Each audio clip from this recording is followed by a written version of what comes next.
දැන් වෙලාව හවස 3:00ට විතර ඇති. මම ඉස්කෝලේ ඇවිල්ලා වොෂ් දාලා කෑම කාලා හැම මේ යන්න ලෑස්ති වෙන්නේ පුතාලගේ ඉස්කෝලේ තියෙන භක්ති ගීත වැඩසටහනට.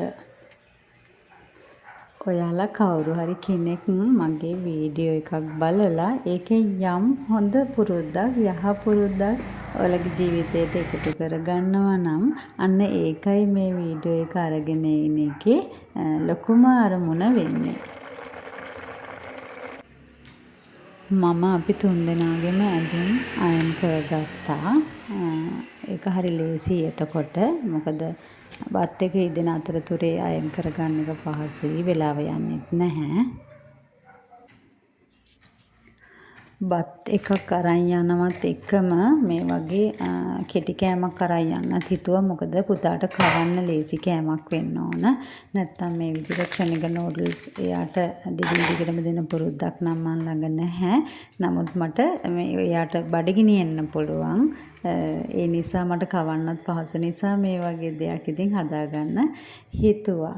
ඉතින් මේ දවස්වල හරි පෑවිල්ලයි ඇඟවල් දනවා. ඒ නිසා මම හිතුවා කසායට දාලා කොමඩුවෙකුත් හදාගන්න ඕන කියලා. ඒ නිසා මම කසායට ටික කසායට ටික පෙඟෙන්න තියලා කෙසෙල් කොලයකුත් ඉතින් ඔන්න කපා ගන්නවා. මොකද නූඩල්ස් එකට දාන්න ඕන නිසා. ඒ කියන්නේ නූඩල්ස් එක දාන පෙට්ටියට මම මේක දාන නිසා. කෑම පෙට්ටියට දානවා නම් ඇයි මේ කෙසෙල් කොළ කියලා හිතෙන්නත් පුළුවන්. මේ පුරුද්ද මට සාමාන්‍යයෙන් තියෙනවා. ඔය දකින්න නැති චූටි කෙහෙල් පැලයක් තියෙන්නේ. ඉතින් මේ හදිසි වෙලාවට තමයි ඔය පැලෙන් කඩන්නේ. නැත්නම් අම්මලාගේ තියෙන කෙසෙල් ගස් ලොකුවට තියෙනවා. ඒ වගේ කපලා ගන්නවා. ඉතින් මම හිතනවා හැම වෙලාවෙම කෑම පෙට්ටියක් බැන්දත් කෑම එකක් බැන්දත් ඒක හරි පිරිසිදුවට පිළිවෙලට අර දකින්න කෙනාට ආස හිතෙන විදිහට තියෙනකොට ඒක මේ කටට රසයකටත් වඩා හරි රසවත් අත්දැකීමක් වෙනවා කියලා. ඇහැ පිනවනවනේ ඉතින් ඔය වගේ දේවල් වලින්. අනිත් ඒක කෙසෙල් කොලේ කෑම කරනකොට හරි සුවඳයි රසයි. අන්න ඒ නිසා ඉතින් ඔය වගේ දේවල් මම අනිවාර්යෙන් කරනවා. ඉතින් මේ දැන් හොඳට අවු පායලා තියෙන්නේ. ඔයාලට පේනවා ඇති. ඒ වුණාට ඔන්න ටිකෙන් ටික වෙලාව නම් යනවා ඉතින්.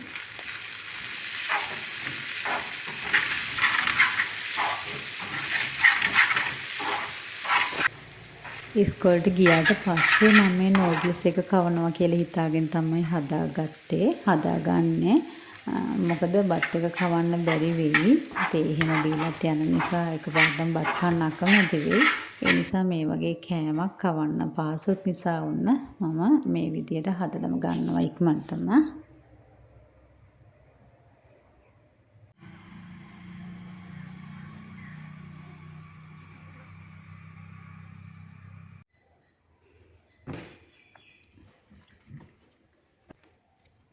පුතා නැෂනල් ඇඳුමෙන් යන නිසා එනකොටත් ඒ ඇඳුමෙන් එන්න අපහසුයි. මොකද එයාලා තාම පොඩි. දිග සරමක් අධික ෂර්ට් එකක් ඇඳගෙන එන්න අමාරුයිනේ. ඉතින් ඒ නිසා මම වෙනම ඇඳුමක් දාගන්නවා. මේක සාමාන්‍යයෙන් මට තියෙන පුරුද්දක්. බීච් එකට ගියත් කොහේ හරි ගමනක් ගියත් අනිවාර්යෙන් එයාට ඇඳුමක් අරන් යනවා. ඉතින් මේ ඇඳුම දාගන්නේ එයාගේ වැඩසටහන ඉවර වුණාට පස්සේ මේ ඇඳුම අඳවගෙන එන්න කියලා හිතාගෙන. මොකද එයාට ඔක පහසුයි. එන විනාඩි 20ට හරි 15ට හරි පහසුයි. තාම පොඩි දරුවෝනේ. ඉතින් මම මේ විදියට එයාගේ ඇඳුමකුත් දාගන්නවා ටවල් එකත් එක්කම. මේ වැඩ ටික මම දැන් මේ කරගන්නේ පුතාව නිදි කරවලා එයාට නිදා ගන්න කියලා තමයි මම මේ වැඩ ටික කරන්නේ. මොකද එයාලා භක්ති ගීත වැඩසටහන රැ වෙනවනේ. එතකොට එයාලට මහන්සි නිසා තේහෙතු නිසා කලින්ම නිදි කරව ගන්න හිතුවා. දැන් හැරවන්න වෙලාව හරි. ඔමා හිමීට නැගිටිමු නේද? වෙලාව හරි. දොයි මතයි තව.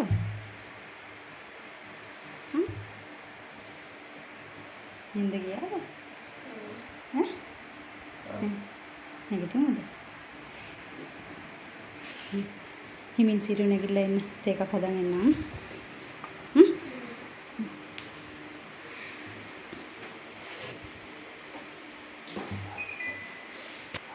පුතාට පුරුද්දක් තියෙනවා නිදාගෙන ඉන්නකොට කතා කරොත් එයා ඒ ගමන්ම ඇහැරෙනවා. ඒ නිසා මම ඔය කලින් කතා කරන්නේ නැහැ. එයා ඇහැරෙන වෙලාව කිට්ටුම කරලා තමයි කතා කරන්නේ. එයා අර ඇඳේ කම්මැලිකමට පෙල්ලි ඉන්නේ නැහැ. එකපාරටම නැගිටලා එනවා ඉතින්. ඒ නිසා ඔන්න අපි දෙන්න විතරයි හවස තේකට ඉන්නේ. දැන් තේක බීලා බත් ටික බැඳලා ඉක්මනටම ලෑස්ති වෙන්න ඕන. පුංචි විශේෂ දවස්වලට වුණත් අපි හොඳ සැලසුමක් එක්ක ලෑස්ති වෙනවා නම් අපිට හරි සතුටින් ඔය දවසට ඒ මොහොතට මුහුණ දෙන්න පුළුවන්. සහ ඒ වගේමයි ඒ දවස අපිට හරි ආදරයෙන් සතුටින් ආයෙත් සිහි කරන්න පුළුවන්. ඉතින් ඔන්න පුංචි සද්දෙකුත් ආවා, හස්බන්ඩ්ුත් ආවා. දැන් ඉතින් බත් එක බැඳලා ලෑස්ති වෙන්න තියෙන්නේ.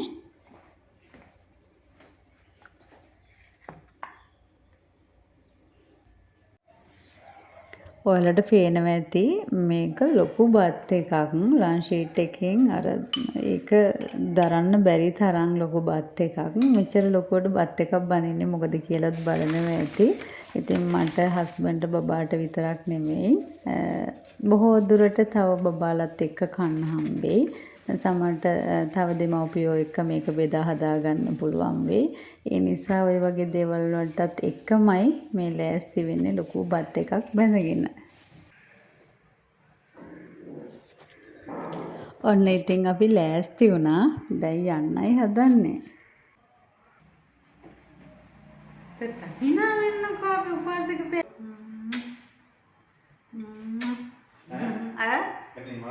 හෙට නිවාඩු නෑ.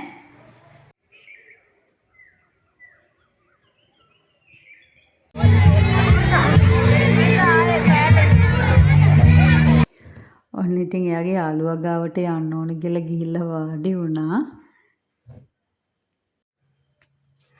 පේනව නේද? මෝර්නින් එකේ කීරියව පෙන්නනවා. එයාට මෙන්න මේ නෙළුම් මල තාම හම්බෙලා නැහනේ.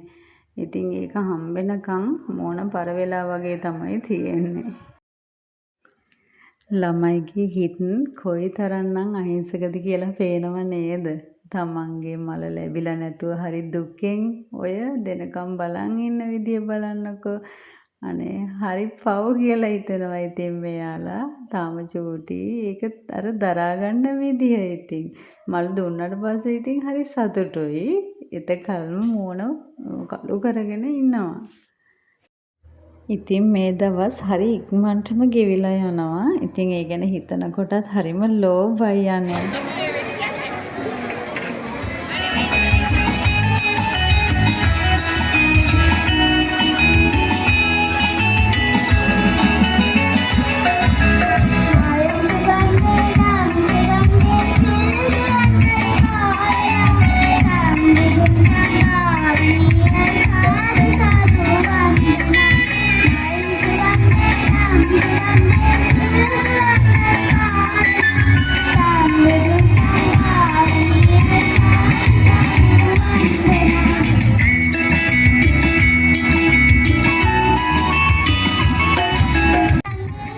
අනිවාර්යයෙන්ම කියන්න ඕන මේ වැඩසටහන හරි ලස්සනට සංවිධානය කරලා තිබුණා පාසලින්.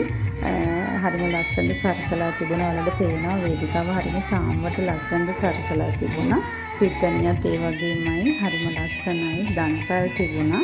ඉතින් මේ වැඩසටහන මෙහෙයවැල්වේ දරුවෝ. ඒ දරුවෝ තමයි මෙහෙයවැල්වේ. කාලකලමනාකරණයත් ඇත්තටම හොඳයි. හරි වෙලාවටම අවසන් වුණා. ඉතින් ජීවිතේ තවත් ලස්සන දවසක් මතක පොතට එකතු කරලා අපි ගෙදර ආවා.